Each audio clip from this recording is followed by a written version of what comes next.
toujours dans l'optique de vous former et vous informer. Très chers téléspectateurs, nous sommes une fois de plus à la présentation de ce magazine, le Guide, et bienvenue dans ce nouveau numéro. Le Guide fait l'honneur de recevoir Maître Nzazi Silver, qui exerce son métier d'avocat, mais ici nous le recevons en tant qu'analyste politique. La tradition laisse la place à l'invité de se présenter, très chers téléspectateurs. Il est déjà avec nous. Bonjour Maître. Oui, bonjour madame. Comment allez-vous? Je vais bien. Merci d'avoir répondu à notre invitation. Qui est Maître Silver Nzazi? Bon, vous avez massacré mon nom, je le corrige. Ok. Je m'appelle Silver Eleuter Kyunga Nzati. Nzati. Nzati, Okay. avec T. Avec T, Nzati. Voilà. Je suis avocat de profession, ce qui fait transparaître que j'ai une licence en droit. Voilà. Quel est votre cursus de TID scientifique, de le maternel jusqu'à aujourd'hui? Quelles études faites-vous depuis vous étiez enfant jusqu'à aujourd'hui les écoles? Bon, nous avons franchi tous les cursus. Nous avons commencé par la maternelle, et puis l'école primaire et secondaire. Évidemment que nous avons fait dans plusieurs villes du pays, étant donné que mon père était un haut fonctionnaire de l'État. Nous étions toujours en mutation, donc on a été des fois 2 ans dans telle ville, 2 ans, 3 ans dans une autre ville. Et toujours est-il que j'ai terminé mes études primaires et j'ai abordé les études humanitaires. Et là, j'ai fait la section littéraire, option latin, philosophie. Donc, je suis un latiniste, comme on dit. Et après avoir terminé mes études universitaires, là, j'ai fait plusieurs cursus. J'ai fait d'abord un graduat en informatique de gestion à l'ISIPA. Après, j'ai fait un graduat en sciences policières, option détective expert. Et enfin, j'ai embrassé la faculté de droit où j'ai terminé ma licence. Okay. À propos de vos études, c'est une orientation ou bien un choix personnel? Non, c'est un choix personnel parce que depuis très jeune, je n'aime pas les injustices. Même dans ma propre famille, pendant que nous étions avec les parents, avec mes frères et sœurs, je n'aime pas ce qui est injuste. Je n'aime pas le mal.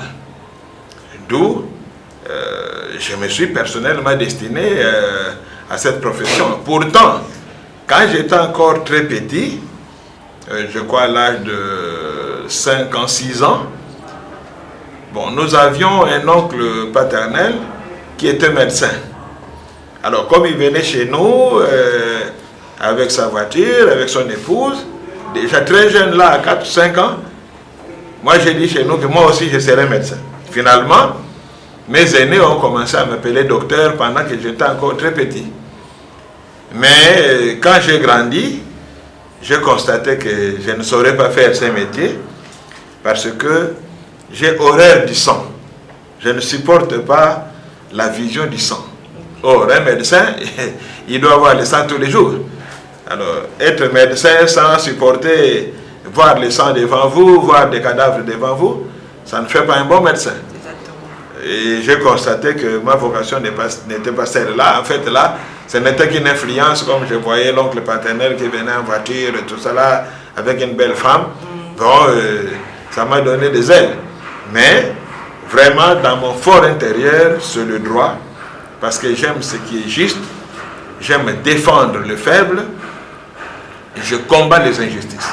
Voilà pourquoi j'ai embrassé cette carrière de droit depuis toutes ces années ici. Ok, parlez-nous maintenant de votre parcours professionnel, les débuts.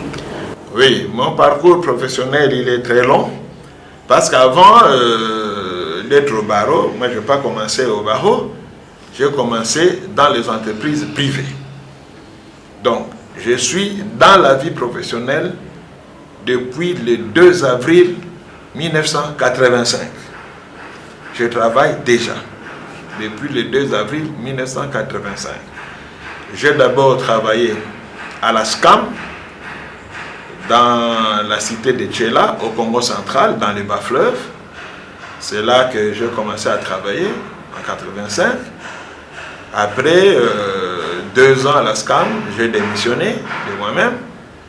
Je suis revenu à Kinshasa, où j'ai été engagé à la société SOTRAF, qui était une société de construction, société de grands travaux en Afrique.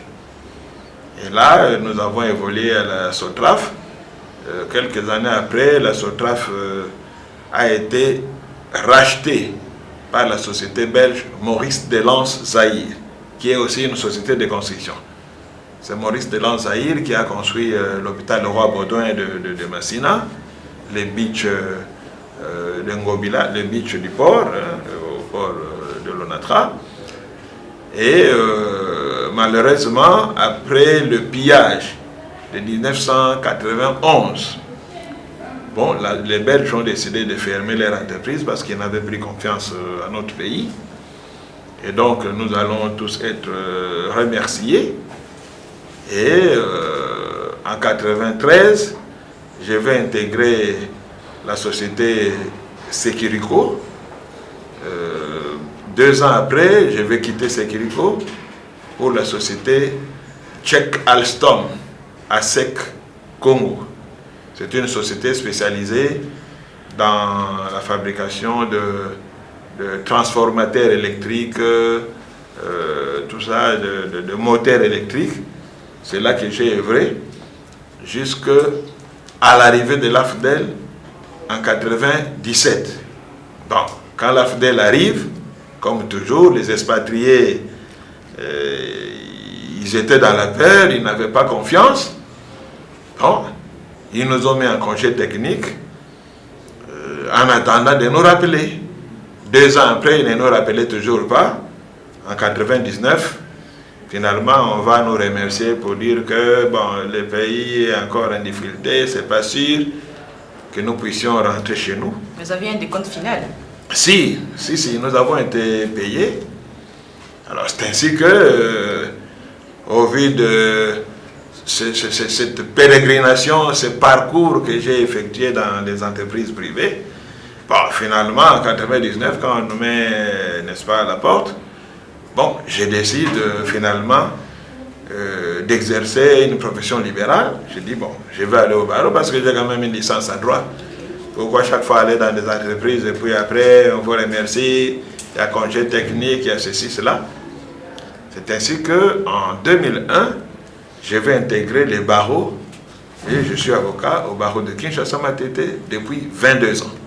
Qui est un parcours costaud. Oui, nous avons de l'expérience à revendre. C'est ça, mais quelles sont les difficultés que vous avez rencontrées durant votre parcours? Parce que depuis, vous avez commencé, vous travaillez. Quelles difficultés vous avez rencontrées? Parlez-nous un peu. Bon, les difficultés telles que dans les entreprises privées. 2 fois, vous travaillez avec un chef qui n'arrive pas à appréhender ce que vous faites. C'est-à-dire, votre apport, il ne sait pas prendre ça à sa vraie valeur. Okay. Des fois, il minimise votre apport. Et ça, c'est très malheureux parce que ça fait mal lorsque vous êtes conscient et certain de faire bien votre travail et que le chef ne le reconnaît pas. Ça crée des frustrations. Oui.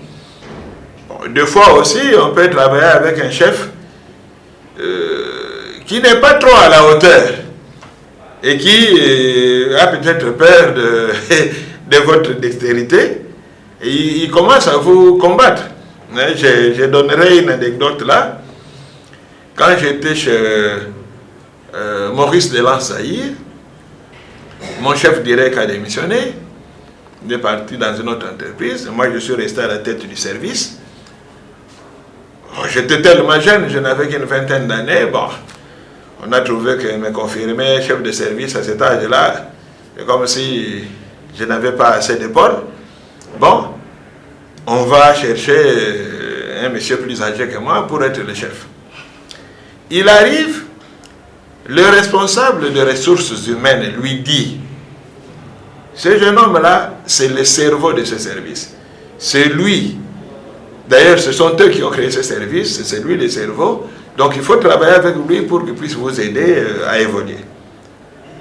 Il arrive, lui commence à me combattre. Il informe les agents de sécurité, sans que je le sache, qu'ils puissent surveiller mes entrées-sorties, au cas où je me trouverais avec un bien de la société, tout cela, bon, qu'ils puissent m'arrêter. Ça, moi, je ne le savais pas. Bon, plus de 6 mois après, les agents, finalement, eux-mêmes sont venus se confier à moi. Ah, chef, voilà ce que le chef nous a dit, qu'on puisse vous surveiller. Sur quoi? Il dit non, peut-être que vous travaillez, enfin, de connivence avec certains travailleurs pour sortir des biens. Moi, je dis bon, si telle est la mission qui vous a confiée, vous n'avez qu'à continuer. Parce que moi, vous ne me trouverez pas dans ces histoires-là, ces antivaleurs. Mais peut-être qu'il avait peur de votre intelligence. Il était un peu complexé. Effectivement, il était complexé. Parce que finalement, lui-même me dira ceci. Parce que c'est moi qui gérais l'administration. Il me dit ceci. Parce que lui, bon, c'est un ancien qui a été dans la police des mines et tout cela, bon, qui n'ont pas fait de très grandes études. Lui-même me dit, quand je fais une lettre, quand je minute une lettre, avant que la lettre n'aille au secrétariat de direction, essayez de corriger, vous qui avez fait un peu de longues études, pour que ce soit en bon français. Je le faisais régulièrement et tout. Sans arrière-pensée. Sans arrière-pensée. Pour moi, c'est mon chef, moi j'ai toujours été fidèle. Mais un bon jour, je corrige une phrase, on saisit, on ramène la lettre pour qu'il signe, il lit. Il dit non, mais qu'est-ce que tu as fait ici? Je dis non, chef, la formule que vous avez utilisée n'était pas très bonne. Alors j'ai essayé de dire non, non, non, non. Moi j'ai fait ça, il faut laisser comme ça. Moi, je travaille depuis l'indépendance. Je dis bon, ok, on va faire corriger. Donc je rentre au secrétariat de direction. Je demande à une dame qui travaillait là-bas, qui a fait l'ISA. Je dis mais attendez, telle formule en français, est-ce que ça se dit? Elle me dit non, non, non, ça ne se dit pas. Je dis bon. Parce que mon chef m'a même fait douter de moi-même. J'ai dit, bon, c'est ça, il veut sa phrase, là, mettez la phrase. On a mis la phrase. Or, le directeur général de notre entreprise, c'était un Français. Alors, on a envoyé la note comme ça. Moi, à un certain moment, j'avais la responsabilité de déclarer les accidents. Donc, entre autres responsabilités, déclarer les accidents de nos véhicules à notre assureur. Alors, je devais faire la description de l'accident et faire les croquis sur des formulaires qu'on nous donnait par l'assureur. Il arrive, il me ravit ça. Il dit non, non, non, moi je vais faire ça moi-même. Bon. Alors, dans sa description, il mettait son français là approximatif. Malheureusement pour lui, la dame qui devait signer ces documents-là était une Européenne, dont le mari était le responsable de la société qui faisait le courtage pour nous. Un jour, cette dame-là lit, me dit, mais c'est quoi ça? La dame interpelle le directeur absatif. Je dis, mais je viens de voir une description là, très très mal faite. Je dis, mais qui a fait ça? Bon, le directeur absatif appelle lui le chef de service. Il va là-bas.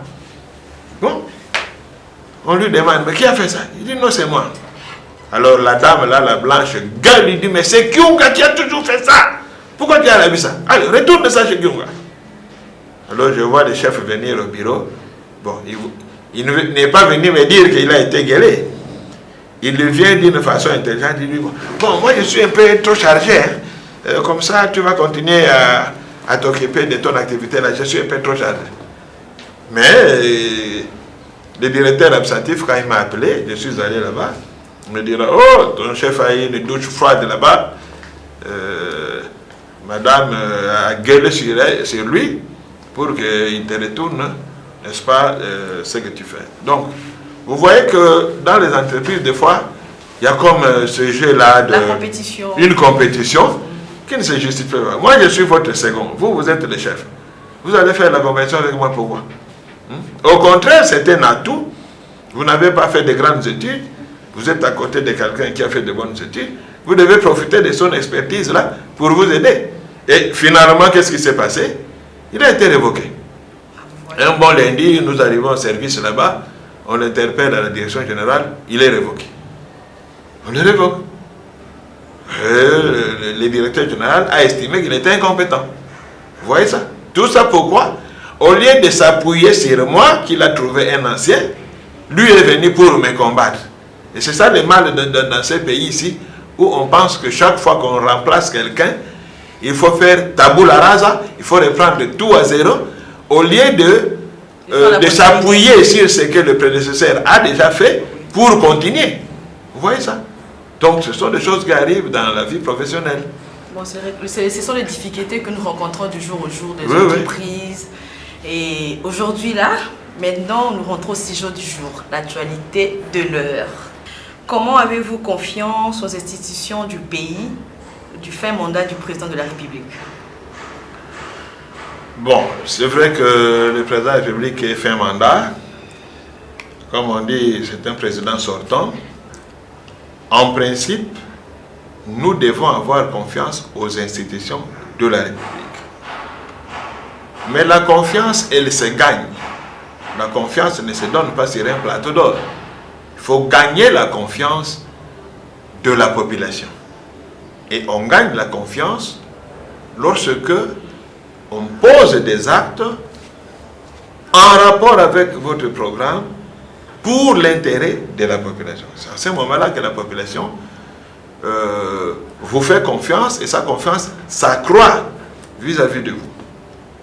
Bon, maintenant, lorsque nous regardons les institutions de notre pays, il y a de quoi manquer de confiance. Parce que plusieurs secteurs vont mal. Et ça, le chef de l'État lui-même le reconnaît. Vous avez tout suivi et nous avons tout suivi sa dernière intervention en ce qui concerne la justice. Le président s'en plaint depuis 5 ans. À chaque discours sur l'état de la nation devant les congrès, il revient sur le problème de justice. La justice ne va pas.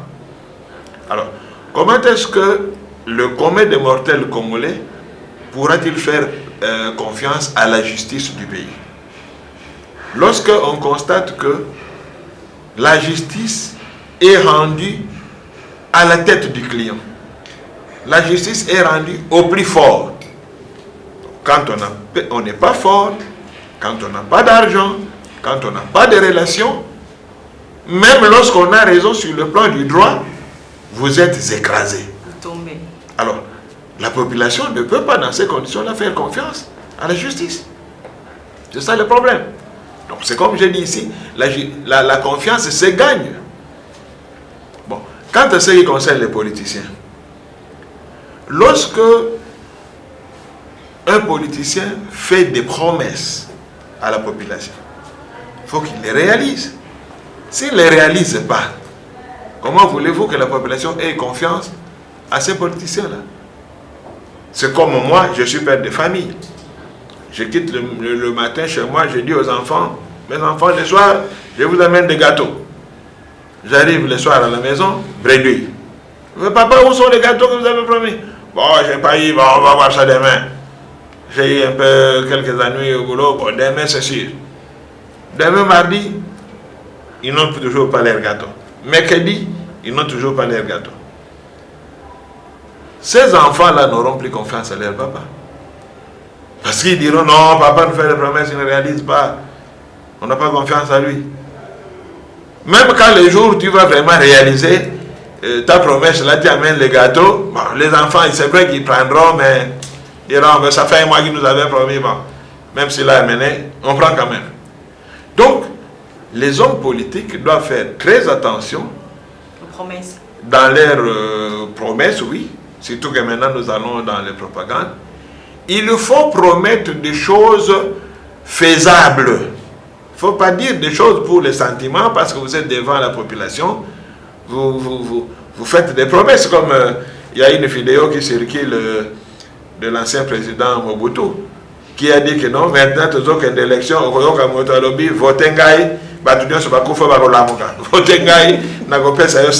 c'est vrai. Malheureusement, les communs des mortels, surtout dans notre pays, ils aiment les discours démagogiques. Quand vous faites de la démagogie, on vous applaudit. Mais quand vous dites des choses vraies pour réveiller la population, on vous traite de tous les noms. On ne fait pas de vous. Les gens aiment être caressés dans le sens du poil. Or, ce n'est pas comme ça qu'un pays doit se diriger. On doit dire la vérité à la population. Voici ce que nous pouvons faire, voici ce que nous ne pouvons pas. Pour éviter qu'on puisse vous taxer de démagogues. Voilà. C'est par manque de moyens ou bien c'est par manque de volonté? Bon, moi je dirais les deux. Dans certaines choses, il y a manque de moyens. Dans d'autres, il y a manque de volonté politique. Mais on a toujours, il y a un adage qui dit que c'est lui qui veut, peut. Parce que s'il n'y a pas de moyens, mais les moyens, il faut les chercher. Parce que les moyens, on ne va pas vous donner ça sur un plateau d'or. Il faut chercher les moyens. C'est pour ça que les États ont des partenariats. C'est ainsi que les États font la coopération. C'est ainsi qu'il y a des institutions internationales, des banques qui prêtent de l'argent. Il faut savoir négocier si vous n'avez pas l'argent. Donc, vous avez un projet qui demande beaucoup de millions, vous n'avez pas les moyens. Il y a des investisseurs, il y a des banques qui peuvent financer avec un bon accord, on vous finance et vous réalisez votre projet. Mais souvent, c'est un manque de volonté politique. Parce que tout est problème de volonté. Quand une personne ne veut pas faire quelque chose, vous pouvez tout faire, il ne le fera pas. Ou des fois, un manque de vision. Moi, je donne un exemple simple. Nous sommes indépendants depuis 60. Nous savons que l'économie de notre pays est extravertie. Donc, notre économie ne fait qu'exporter les matières premières à l'étranger. Et on importe des produits finis, des produits manufacturés. Nous avons beaucoup de ressources, tant minières que forestières. Mais depuis 60, quel effort nous avons fait pour changer cette économie à une économie introvertie, pour que nous puissions transformer sur place nos matières premières, nos produits agricoles? Aucun effort. Jusqu'ici, on exporte du bois à l'état brut. Mais quand vous voyez, vous allez dans des grands magasins ici, des supermarchés, vous voyez des meubles importés, qui coûtent fabriqués, cher. Oui, fabriqués avec nos bois. Or, le bois, quand vous l'exportez là, à l'état brut, il arrive là-bas. Ces gens-là, ils prennent l'écorce de l'arbre, ils fabriquent avec du papier. Ils prennent le copeau, c'est-à-dire la poussière là, les déchets là. Ils fabriquent avec des meubles. Or, si tout ça a été fait sur place ici, on aurait beaucoup gagné. Depuis 60, nous n'avons fait aucun effort pour relier le port de Lobito, donc actuel Ilebo, à la mer. On devait construire un chemin de fer pour relier le chemin de fer qui vient du Katanga, et relier Ilebo à Kinshasa, Matadi à Mwanda, pour que nos produits soient exportés par la voie nationale. Mais depuis 63 ans, on a fait quoi? Rien. Et si on a manqué les moyens, c'est faux.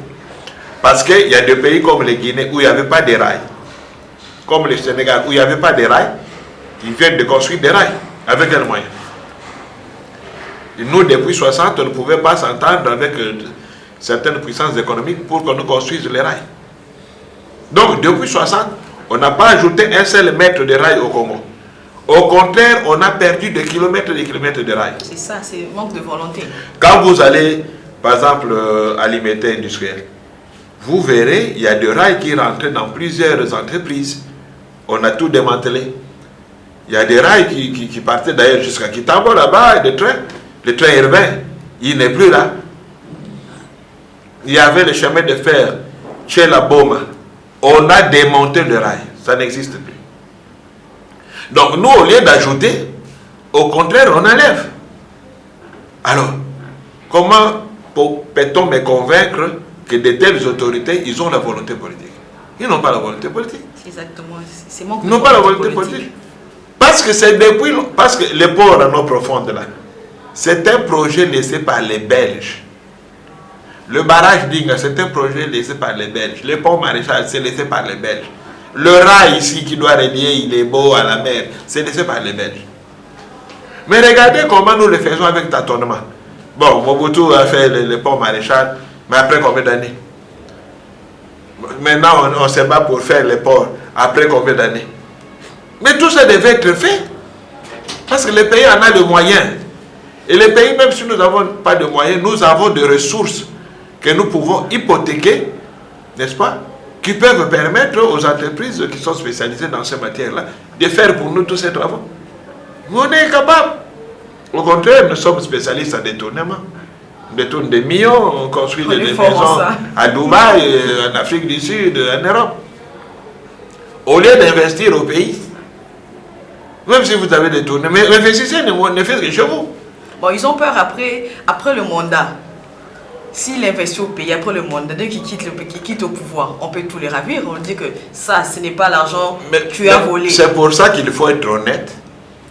Parce que les gens qui sont en politique, ils ont des émoluments plantureux. Pourquoi doivent-ils encore détourner? Est-ce que c'est normal? Et parce qu'ils ne se rassasient pas. Mais c'est anormal. Vous venez du chômage, là, vous ne travaillez pas. Par un coup de chance, vous êtes élu député. Vous avez 21 000 $. Et ça ne vous suffit pas. Mais pendant que vous étiez au chômage, là, vous viviez de quoi? Maintenant qu'on vous donne 21 000 $, vous ne pouvez pas investir avec 21 000 $. Bon, ils se disent que quand tu montes des niveaux, et la condition de vie aussi augmente et change. Oui. Et tu vois, les 21 000, ça devient... Seulement dans la vie, il faut savoir vivre de ce moyen. Parce que si vous vivez au-dessus de vos moyens, on peut vous donner des millions, ça ne suffira pas. Parce que le problème, c'est quoi? L'homme a toujours eu comme une guerre interne entre les ressources et les dépenses. Chaque fois que les ressources augmentent, on a tendance à augmenter les dépenses. Parce que quand aujourd'hui quelqu'un se dit à 50 $ par mois, il se dit, bon, si on me paye ne fût-ce que 100, en tout cas, je vais me retrouver. Mais dès qu'on lui paye 100 $, il ajoute les dépenses. C'est ça. Maintenant, il commence à arriver à 200. Bon, si c'est 200, vraiment ça va. Quand on lui donne 200, il louait une maison de 20 $. Maintenant qu'il est 200 $, il va louer une maison de 100. Maintenant, avec les 100 restants, ça ne lui suffit pas. Quand il va à 500, ainsi de suite. C'est ça le problème. Or, si on vit avec ces moyens, on n'aura pas cette propension au détournement, aux rétrocommissions. On va travailler honnêtement. Ok, je pose la question. Pendant le mandat de Félix Tshisekedi, qu'est-ce qu'il lui reste à faire? Qu'est-ce qu'il lui reste à faire? Oui. Mais beaucoup lui reste à faire. Beaucoup. Parce que ce qu'il a fait, à mon sens, je pense que c'est peut-être le 3/10 ou le 4/10 de ce qu'il voulait faire. Parce que si nous prenons par les infrastructures, mais il a beaucoup à faire. Les routes, nous n'en avons pas. Les ponts, il n'y en a pas. Les infrastructures même judiciaires ici, les palais de justice, ça pose problème. Les hôpitaux, ça pose problème. Les écoles, ça pose problème. Donc tout ça, il faut le faire. Au-delà de ça, il faut créer de l'emploi. Il faut inciter les investisseurs à venir au pays pour que les jeunes aient de l'emploi. Parce qu'aujourd'hui, nous nous plaignons de l'insécurité, de la violence urbaine, du banditisme urbain que nous appelons communément Koulouna. Mais c'est parce que ces jeunes gens ne travaillent pas. Vous pensez que s'il y avait beaucoup d'entreprises ici, et quelqu'un est engagé le matin, il va au boulot, il va aller se mettre dans un coin pour attendre une dame qui passe avec son appareil ou avec son sac? Non. Est-ce que dans 5 ans, il veut tout réaliser, tout ce qu'il avait dit comme projet dans ces 5 ans? Moi, je vois que ça ne suffit pas. Bon, écoutez, ce qui est important dans un programme d'action d'un gouvernement, c'est de réaliser au moins plus de la moitié de ces programmes. si vous réalisez 70% ou 80% de vos promesses, moi je pense que vous avez quand même réussi. On n'est pas obligé de réussir à 100%. Mais il faut au moins réaliser plus de 50% de vos promesses. Et là, je crois que le gouvernement n'a pas réussi à le faire. Aussi, peut-être lui, peut-être il a la volonté de faire ses projets, mais les gens qui l'accompagnent ne l'aident pas à réaliser. Bon, ça c'est une vérité. Depuis que le président actuel est au pouvoir, nous l'avions tous dit, plusieurs personnes l'ont dit, que le président est mal accompagné. Il est mal accompagné parce que pour réussir dans un programme, il faut que les gens qui sont avec vous aient votre vision, que vous ayez la même vision. Mais si vous êtes accompagné par des gens qui, eux, ont pour vision s'enrichir, ils ne vous accompagnent pas. Au contraire, ils deviennent des obstacles. C'est ainsi que je vois régulièrement sur les réseaux sociaux des gens publier dire que vaut mieux être celle qui est mal accompagnée. Exactement. Parce que quand vous êtes mal accompagné, ça devient un frein à la réussite de vos engagements. Et de ce côté-là, le président n'a pas eu beaucoup de chance. Parce que malheureusement, beaucoup de gens qui l'ont entouré, c'est des gens non seulement qui n'ont pas compris sa vision, qui avaient d'autres agendas, mais beaucoup aussi, ce sont des blancs-becs, donc des gens inexpérimentés, malheureusement. Alors, quand vous n'avez pas l'expérience, vous pouvez avoir la volonté, vous ne réussirez pas à faire ce que vous voulez faire. Donc, le président doit s'entourer des gens expérimentés et qui ont l'amour du Congo, qui veulent que le pays aille de l'avant. Lorsqu'il le fera, les choses changeront, parce que je me rappelle que tous les présidents de notre pays se plaignent toujours. Le président Mobutu, en son temps, avait dit le président de la République n'est pas un magicien. Seul, il ne peut rien. Mais avec l'appui de tout son peuple, il peut tout. Donc, seul, on ne peut rien. L'ancien président Joseph Kabila se plaint. Il a dit qu'il n'a pas 15 bons collaborateurs. En fait, tous les docteurs ont droit qu'on a. Donc, personne qui est là pour aider le chef d'État à avancer. Qu'est-ce qui se passe? Non, c'est-à-dire qu'être docteur en droit ou dans un autre domaine, c'est bien beau. C'est ce que je dis. Encore faut-il que on mette cette science-là apprise au service du développement et au service du pays, et qu'on mette cette science dans la vision du président que vous servez. Mais si vous mettez votre science à détruire le pays, vous avez été beau docteur en ceci ou en cela, le pays n'avancera pas. C'est ça le problème. C'est ça. Parce que il y a une maxime française qui dit « Science sans conscience n'est que ruine de l'âme ». Donc, les études, c'est bien beau, les formations, c'est très bien, mais il faut avoir de la conscience. Si vous n'êtes pas conscient, si vous n'êtes pas honnête, vous pouvez avoir 5 doctorats, vous ne ferez rien de bon pour le pays. Parce que vous serez là pour vous servir vous-même ou pour servir l'étranger. Aujourd'hui, le pays a des difficultés parce que beaucoup de Congolais sont là pour servir l'étranger ou les étrangers au détriment de notre pays. Mais vous le verrez passer par-ci, par-là avec de beaux discours. Mais en réalité, ils travaillent contre le pays. Vous pensez faire la politique? Bon, il y a un dicton qui dit que si vous ne vous occupez pas de la politique s'occupera de vous. Mais vous appartenez maintenant à quelle appartenance, majorité ou bien opposition? Non, je ne suis ni dans la majorité ni dans l'opposition. Je suis un analyste politique. En tant qu'avocat, donc je suis de la société civile. Je n'ai pas encore pris une décision d'adhérer à un parti politique. Pourquoi? Oh, j'observe d'abord. Parce que je constate que dans plusieurs partis politiques, les gens y vont pour faire... Oui, bon, chaque chose qu'on pose doit avoir un intérêt, mais les gens y vont plus pour faire ce qu'on appelle communément maintenant dans ce pays-ci, les djalelo.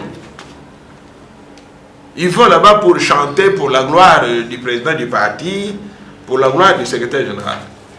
Moi, je trouve ça, bon, peut-être pour certaines catégories de personnes, mais un homme de ma trempe, je ne peux pas adhérer dans un parti pour aller faire des éloges inutiles.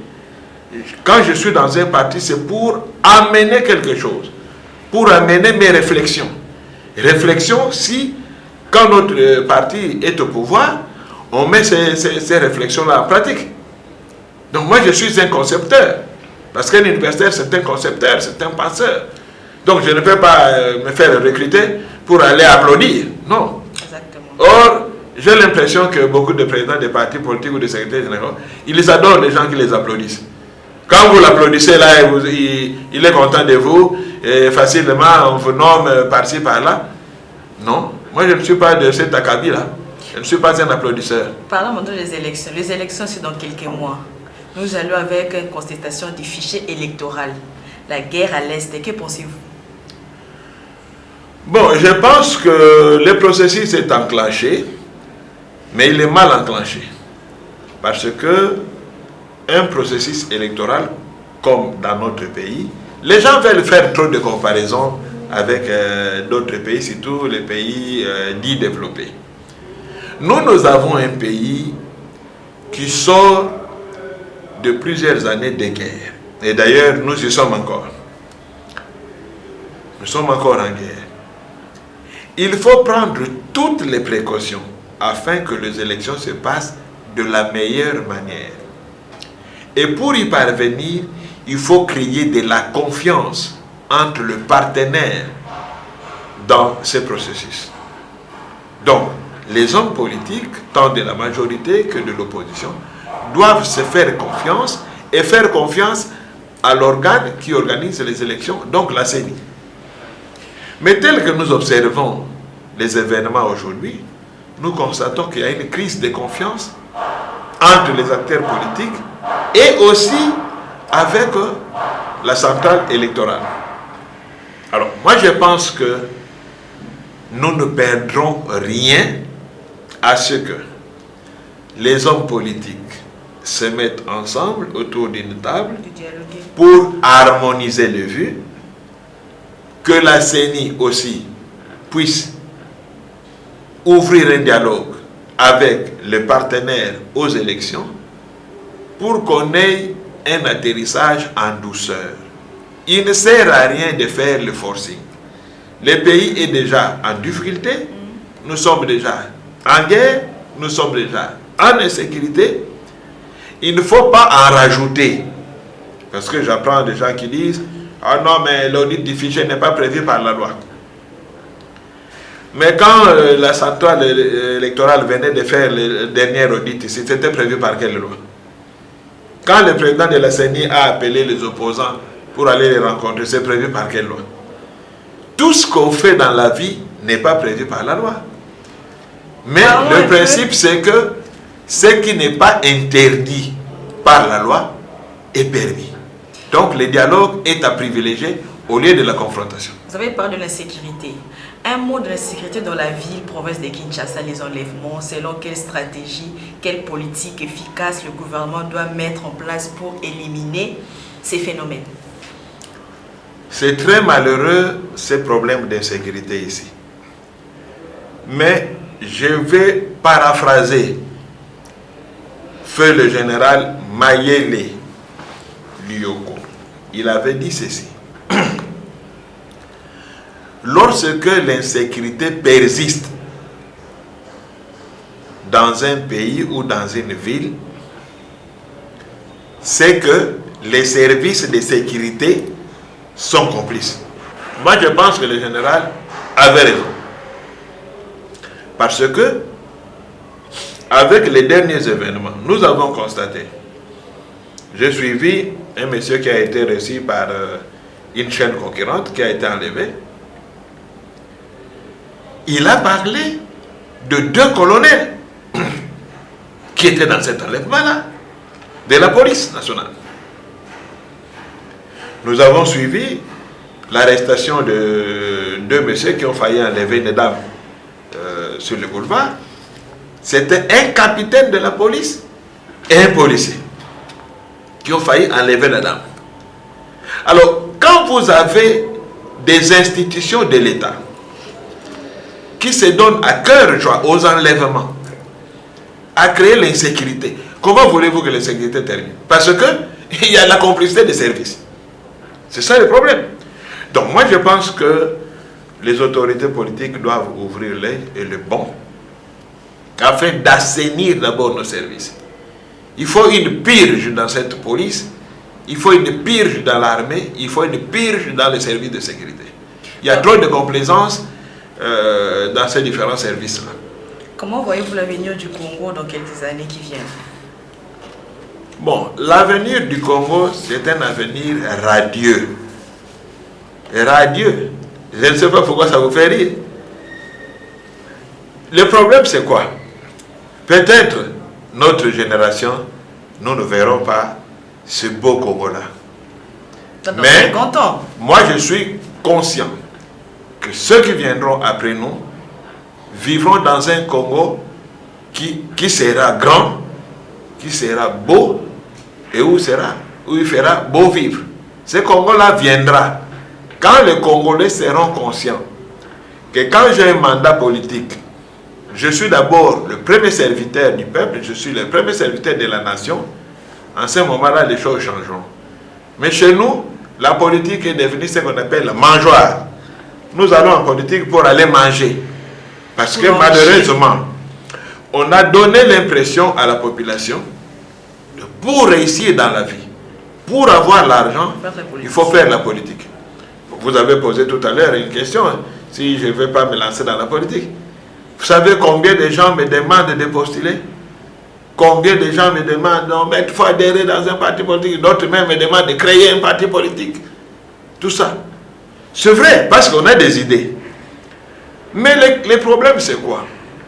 Lorsque nous passons dans les chaînes de télévision, les idées que nous avançons là peuvent être récupérées par les hommes politiques et les mettre en pratique pour le bonheur du pays. Il n'est peut-être pas nécessaire que moi-même je sois là. Exactement. Mais quand nous sortons des idées, on peut les récupérer. Et effectivement, il y a plusieurs idées que nous balançons dans la presse, que les hommes politiques récupèrent et qu'ils utilisent. Mais malheureusement, que des fois, ils utilisent mal. C'est ça, des fois, qui pousse les gens. Bon, j'ai sorti des idées comme ils utilisent mal. Moi-même, je me lance dans l'arène politique. Vous voyez ça? Mais la vie n'est pas que la vie politique. Si les gens sont bien payés, chacun sera content de rester dans son emploi. Mais ici, on nous a donné l'impression que pour réussir dans la vie, il n'y a que 3 domaines. Il y a la musique. Si vous faites la musique, vous allez rapidement vous enrichir. Il faut aller à l'église, être homme de Dieu, pasteur, vous allez vous enrichir et vous être politicien. Toutes les autres catégories sociales de la société, c'est bon pour les malheureux. Et ça, c'est une très mauvaise image que nous donnons à la jeunesse. C'est une très mauvaise image. Vous verrez quelqu'un qui fait l'université, il termine, il a fait une formation donnée. Au lieu d'utiliser cette formation, vous verrez, il met quelques pagnes là, quelques tôles dans l'air parcelle. L'église a commencé. Il dit non, Dieu m'a parlé. Et il devient pasteur. Maître, un mot pour le défunt Chéribin Okenge, notre député qui vient d'être assassiné. Mais justement, la mort de Chéribin Okenge confirme l'insécurité qu'il y a dans le pays. Si un député national, en plein exercice de son mandat, peut être enlevé et assassiné dans la capitale, qui est encore à l'abri d'une bavure, c'est vraiment très triste et très regrettable. À qui profite ce crime? Oh, vous savez, moi je suis un spécialiste en cette matière d'enquête. J'ai dit quelque part que si les autorités du pays veulent bien nous associer à ces enquêtes-là, parce que j'ai suivi le progrès général qui a dit qu'ils sont ouverts et tout, s'ils veulent nous associer, nous allons apporter notre expertise. Parce que, pour moi, ce n'est pas un dossier compliqué. Avec des bons enquêteurs, avec la volonté de faire éclater la vérité, ce n'est pas compliqué de faire éclater cette vérité.